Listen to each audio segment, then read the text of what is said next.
ang turing sa amin na yung trapo, mas may karapatan pa yung trapo kaysa sa amin. Yung mga pagpatay nung 2nd Metro Davao Signal Battalion o yung security department, si Kibuloy ba ang nag-order ng pagpatay sa mga dating KOJC members? Si Kibuloy ba talaga ang nag-uutos na pumatay? Baka mga tao lang niya, di niya alam? Hindi Siya ba naman po talaga? namin, kung ako, hindi naman namin gagawin yun kung hindi inuutos mula sa taas.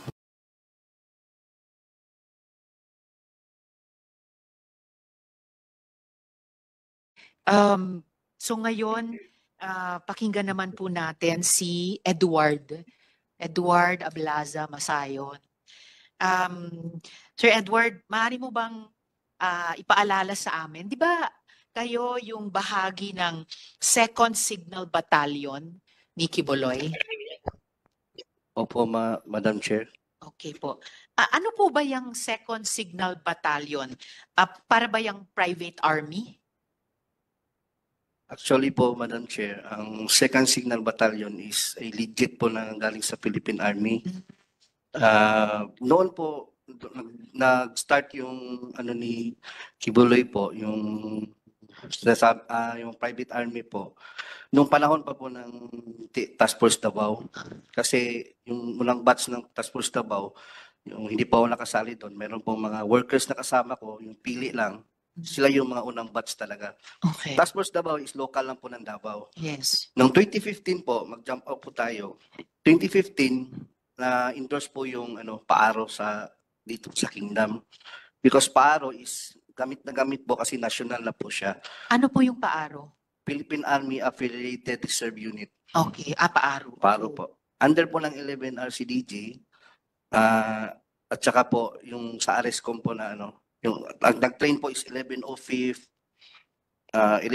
Community Defense Center ng 11 RCDG. So yung paaro nasa ilalim ng 11 RCDG po. RCDG. Ano po yung RCDG? Reserve, RCDG is Reserve Command po. Ng Philippine Army. Opo. At yung paaro nasa ilalim ng 11th RCDG at ng nag-train po is yung sa 1105th Community Defense Center po. nag-train. Opo, yung under po ng 1105th Opo. Community Defense Group? Group po, group. Community Defense Group. Okay po. Defense Center po. Defense Center. Okay. Bali po yung second Signal Battalion po is po yan, binubuo po yan ng buong Kingdom members o workers po. Wala pong nakasali dyan ng mga tagalabas. Hindi po kagaya ng ibang mga ng paaro sa ibang lugar po, sa ibang tawag nito, sa ibang parte ng regional po na yung exclusive po talaga yung 2nd Signal Battalion under po ng SMNI. Oh, okay.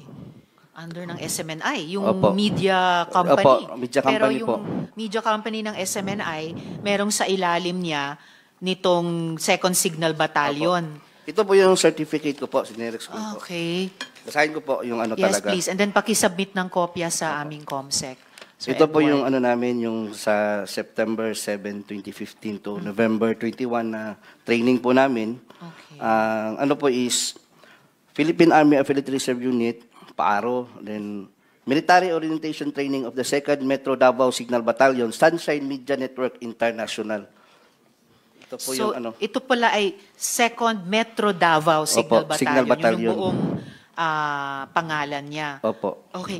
Diyan ba sa 2nd Metro Davao Signal Battalion kinukuha yung tinatawag na Angels of Death?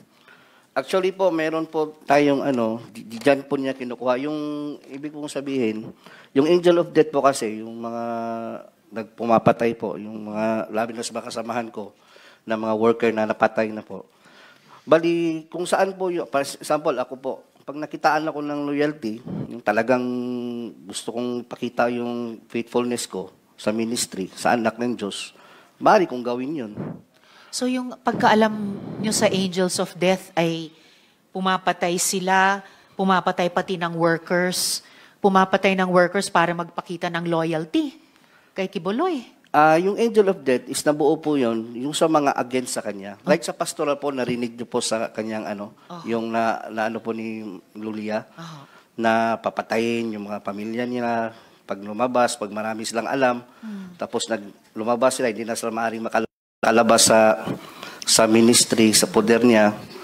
At saka maraming alam po, yung nakakaalam po sa, lalo na sa pastoral, inner circle, yung mga ganun po. Tsaka mayroon din pong member ng yung sa Angel of Death, yung kasama ko rin po, yung si Simon Tagnipis. Si Simon Tagnipis po kasi, siya yung pumatay kay Jarog.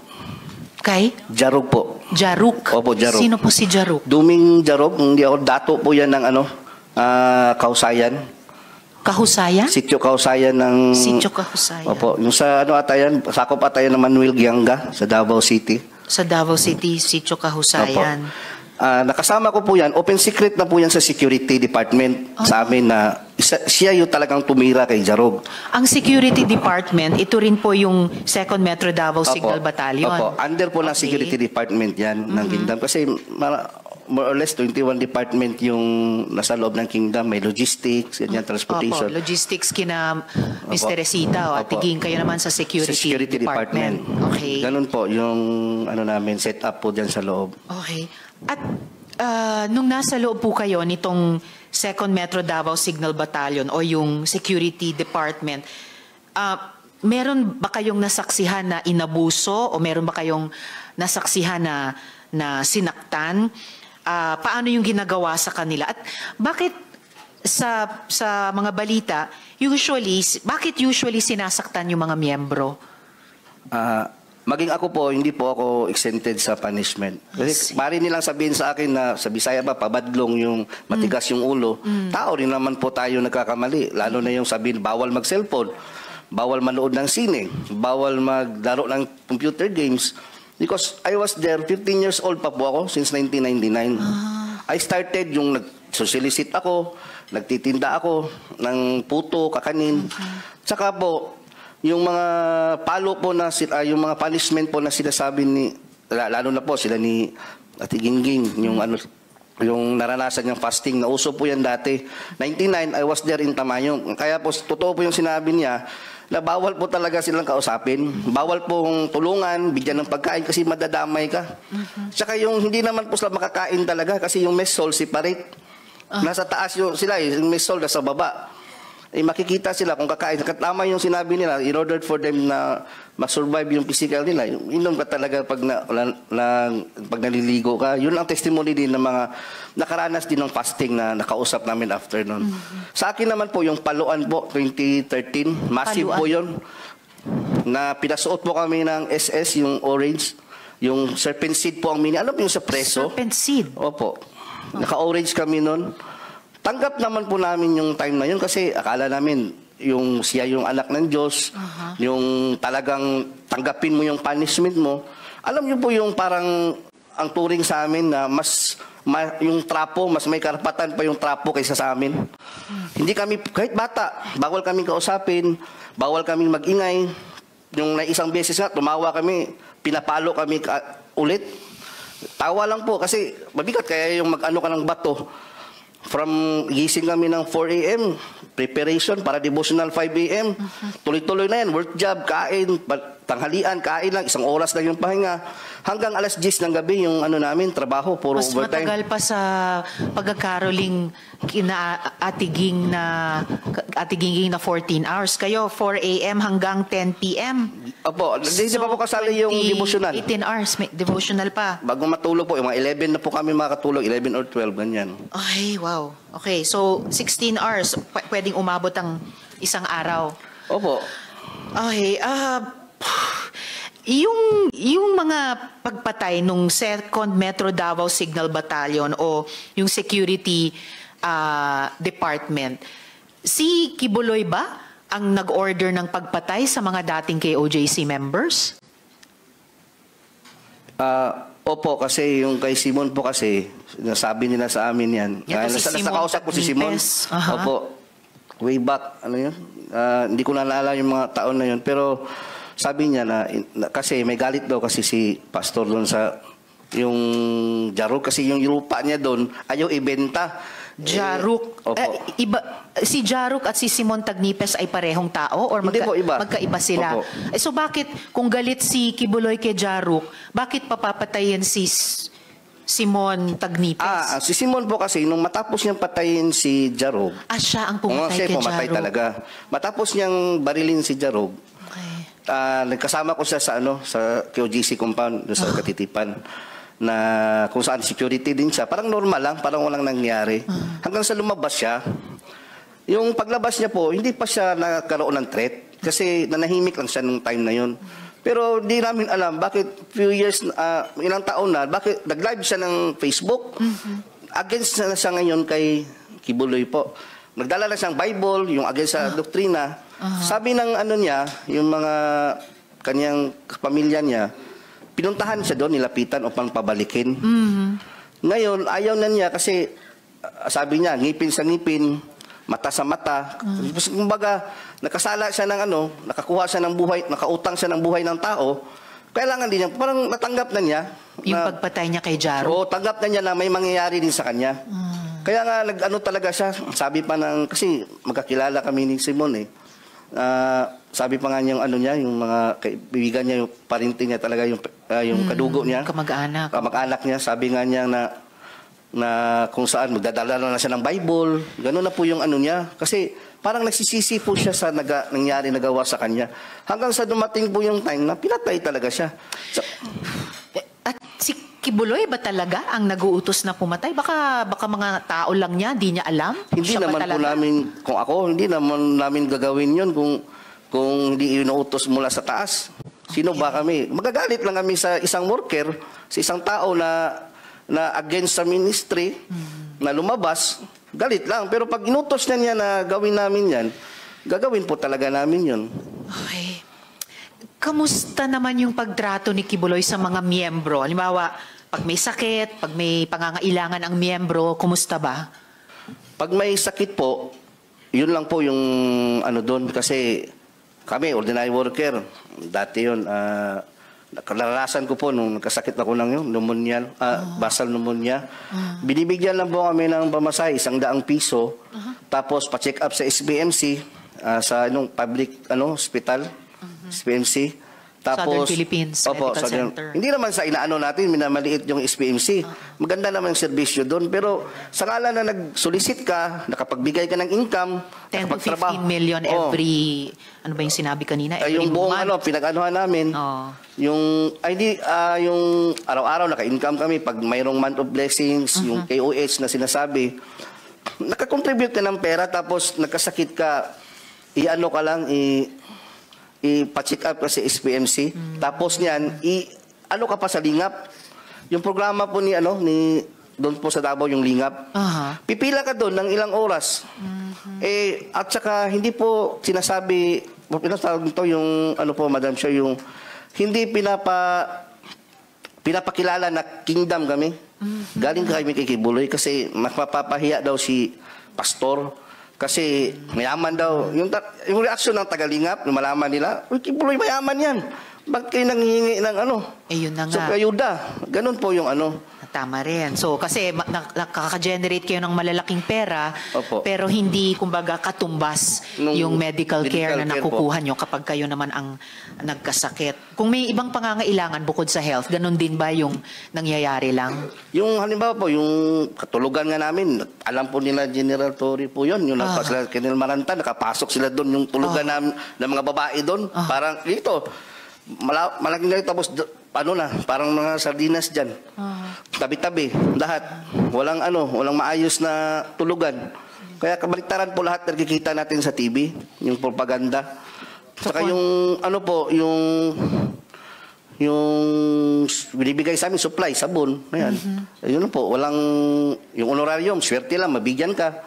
500 minsan, weekly, or 200. Depende sa tagal mo na sa loob. At sa kabila ng milyones na kinukwota sa inyo buwan-buwan. So pati yung mga higaan, ilang paligo lang kumpara sa kailangang higaan ni Ate Gingging nung may bare tapos may pako. Opo. Ito very bare din sa karanasan ninyo. Ngayon, Sir Edward, pagkatapos nung mag-share kayo ng testimonya nyo sa Senado sa pamamagitan ng video noon. Inamin mo na lumapit ka kay Crescente Canada. Yes, kayo po. So, maaari mo bang ikwento, Sir Edward, yung encounter na iyon? Opo, ganito po yan. Di ba po, yung last December, Opo. nag-ano po tayo ni attorney, yung nag-ano Sa kami, yung office about ko. sa yung coming na hearing. Opo. Gaya po sinabi ni Yulia, kahit nila po ni Tigingging, lahat kami dito, loyal at committed po kami lahat. Naniniwala kami na anak siya ng Diyos, glorified body. Kahit na lumabas ka, dahil parang doon ka na lumaki, yung mundo mo doon na umikot. Doon na umikot yung mundo mo. Tapos pag na-anuhan niya na nalaman mo na para sa isip mo na siya na talaga yung daan at katotohanan kahit nasa labas ka, magkaroon ka ng takot, baka mamatay ka, tapos siya yung harapin mo. Kung ganun po yung nararamdaman namin. Kaya nung time na yon, uso yung pinalabas na glorified na raw si Pastor. Yung time na yun, hindi na siya nagpapakita gaano. So, lumapit ako ngayon kay Enteng Canada po, Crescente, sa Barangay Hall. Kasi baka sakali ako na totoo nga si Pastor, ko talaga, nakadecide talaga ako na lumapit. January 16 or 17, kung di ako nagkakamali. Nitong taon. Kumbaga, pagtatraidor po yung gagawin ko, yung ganun. Kasi isusuka ko yung mga contact na staff ninyo. Gagawin ko talaga yun. Kasi parang na-feel ko na totoo talaga to si Pastor. Parang, Lord, patawad po kung nakakontak ako sa kanila, nila Arlene. Ganun po na-feel ko kasi I've been there for 20 years. Tapos yung, Wow.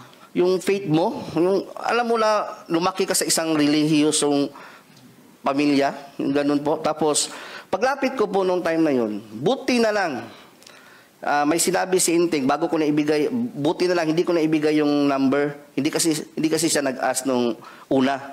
Unang ginawa niya, nag-usap kami, fellowship, ang ganda ng fellowship. Ito, ganyan talaga yung sa kingdom, buhay ni Pastor, ganyan.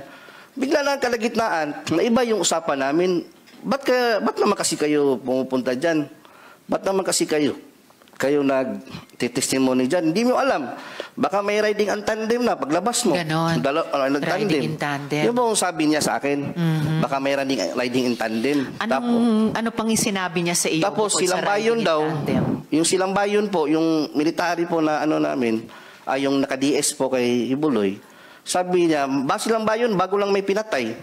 Anong pangalan nun? Lambayon po apelido. Lambayon. Parang Dino ata yung pagkakaalam ko. Nilo Lambayon. Dino Opo. Lambayon. So nung sinabi ni Mr. Canada yan, Enteng Canada, na isang riding in tandem lang yan, tama ba na tinanong niya sino yung kausap mo sa mga staff ko? At nung binanggit niya yung riding in tandem, kaugnay ng mga staff ko, ano yung pagkaintindi mo sa tanong na yon at sa sinabing iyon? Ang pagkakaintindi ko po, na maaari kaming ipapatay kung papatuloy namin itong ginagawa namin. Kasi pagbanggit niya na silang bayon, doon po ako na medyo na... Kasi silang bayon po kasi, kasama ko yan sa Julo, na nangharas doon sa yung mga native doon, yung mga nakatira sa Julo. Ang mga lumad? Lumad po. Aha. Pumunta nga, yung ebidensya, marami tayong ebidensya. Yung si LJ Lindaan, yung sa James Angels, pumunta doon. Yung si dating chief ng Tibungko at Tugbok, si Alcala ba yun na pumunta din sa amin, interview. Ako yung kaharap. Yun po yung mga kasi silang bayon po kasi, nag-alias pa nga siya noon, alias Rico, tapos naka-wig siya. Alias Rico. Oo, ginamit niya doon sa Julo. And kanina nung Sir Edward, nung binabanggit nyo si Montagnipes at Jaruk, may binanggit din kayong usapin ng lupa. Ito rin ba ay kaugnay ng mga hinaras na mga lumad? Or Opo, kasali na yan sa Julo, buong ng Tamayo. Jolong. Julo, Sitio Julo. Sitio Jolo. Opo. Okay.